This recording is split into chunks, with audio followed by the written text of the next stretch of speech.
हिंदुओं ने अपने शस्त्र क्यों त्यागे? पिछले कुछ दिनों से बहुत प्रखरता से यह मुद्दा हमारे भारत में उठ रहा है।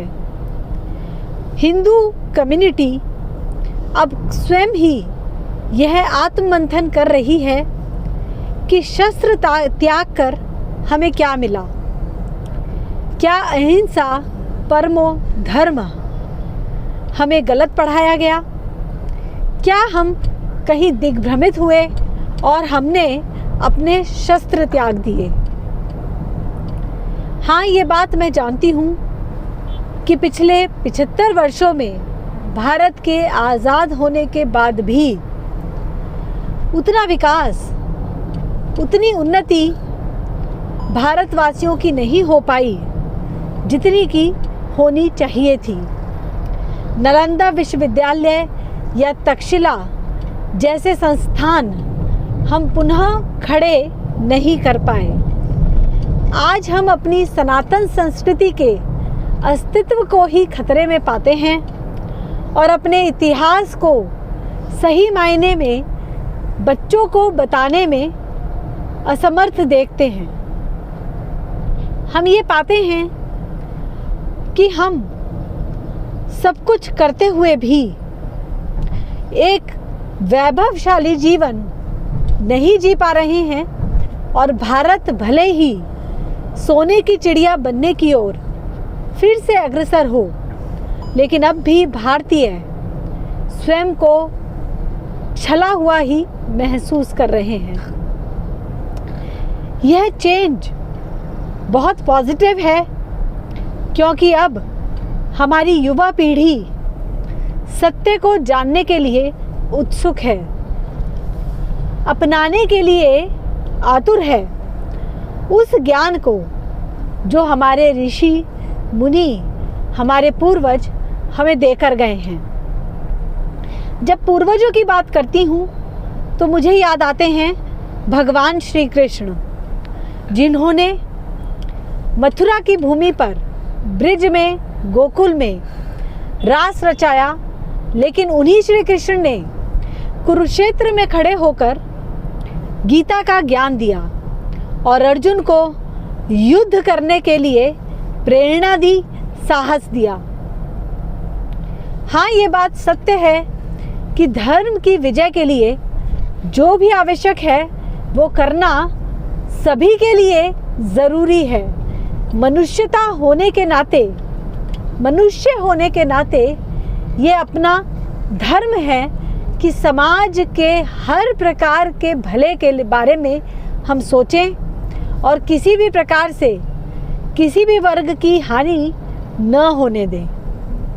लेकिन फिर भी मैं ये मानती हूँ कि हिंदुओं ने शस्त्रों का साथ छोड़कर उन्नति का मार्ग अपनाया है। यह मैं इसलिए पूरे दृढ़ विश्वास के साथ कह सकती हूँ क्योंकि महाभारत का परिणाम सिर्फ हरियाणा या भारत ने नहीं, पूरे विश्व ने देखा है। महाभारत, जो कि एक परिवार में कुछ महत्वाकांक्षी लोगों की कुंठा से उत्पन्न हुआ एक युद्ध था, वो परिवर्तित हो गया राजनीतिक कारणों से एक विश्व युद्ध में।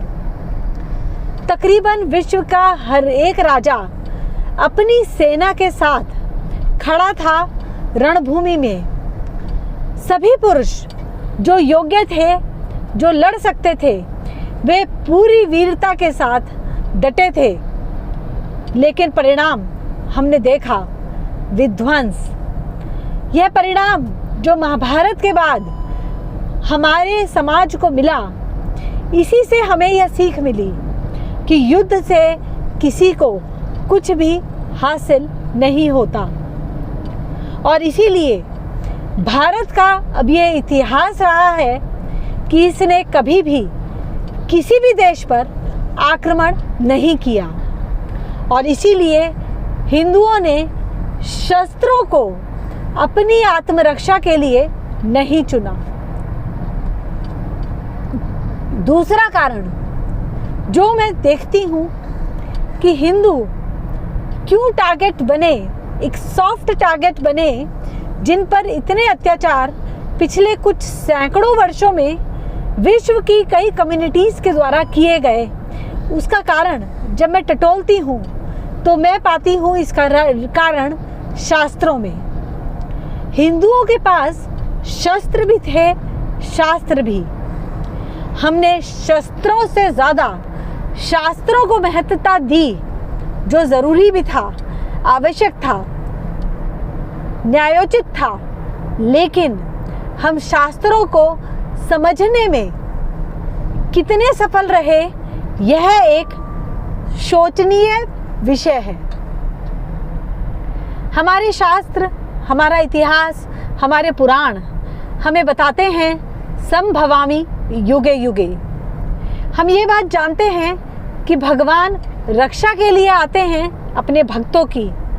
हम विश्वास करते हैं कि जब समुद्र मंथन में हलाल विष निकलता है तो भगवान शंकर उसे अपने कंठ में धारण करते हैं। हम हिंदू इस सत्य को समझते हैं कि विष्णु स्वयं अवतरित होते हैं जब कोई हिरण्यकश्यप प्रहलाद को मारने का दुस्साहस करता है, और इसीलिए यह हमें एक मिथ्या विश्वास से भर देता है कि भगवान हमारी रक्षा के लिए आएंगे।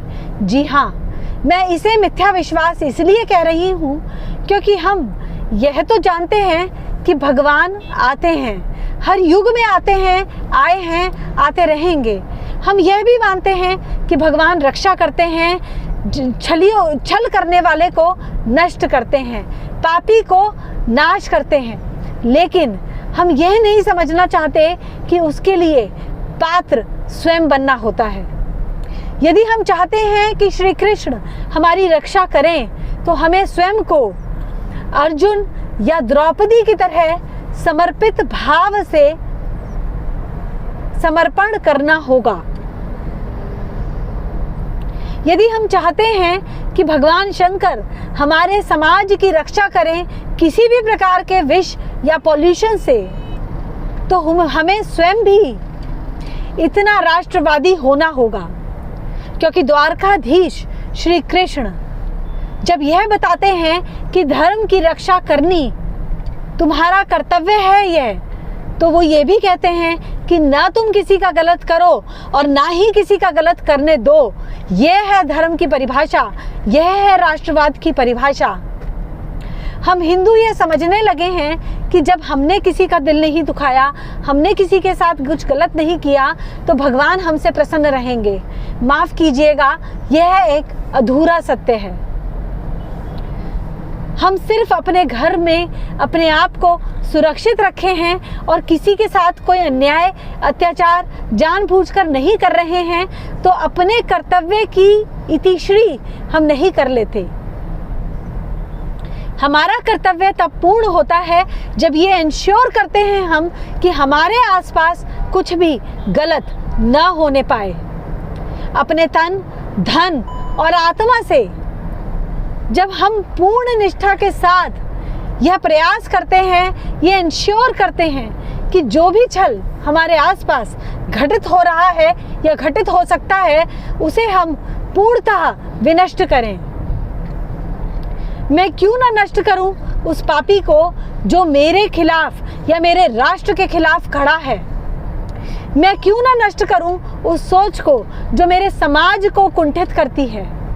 मैं क्यों ना नष्ट करूं उस पॉल्यूशन को जो मेरी आगे आने वाली पीढ़ी के लिए खतरा है। यह प्रश्न अब हर एक हिंदू को, हर एक जिम्मेदार भारत के नागरिक को अपने आप से पूछने का प्रश्न है। मात्र बंदूक या बॉम्ब या शस्त्र उठा लेने से किसी भी समस्या का हल नहीं निकलने वाला, और ना ही हल निकलेगा यदि हम शास्त्रों को अध्ययन करने लगेंगे या कुछ श्लोक कंठस्थ कर लेंगे या भगवान भगवान जपने लग जाएंगे।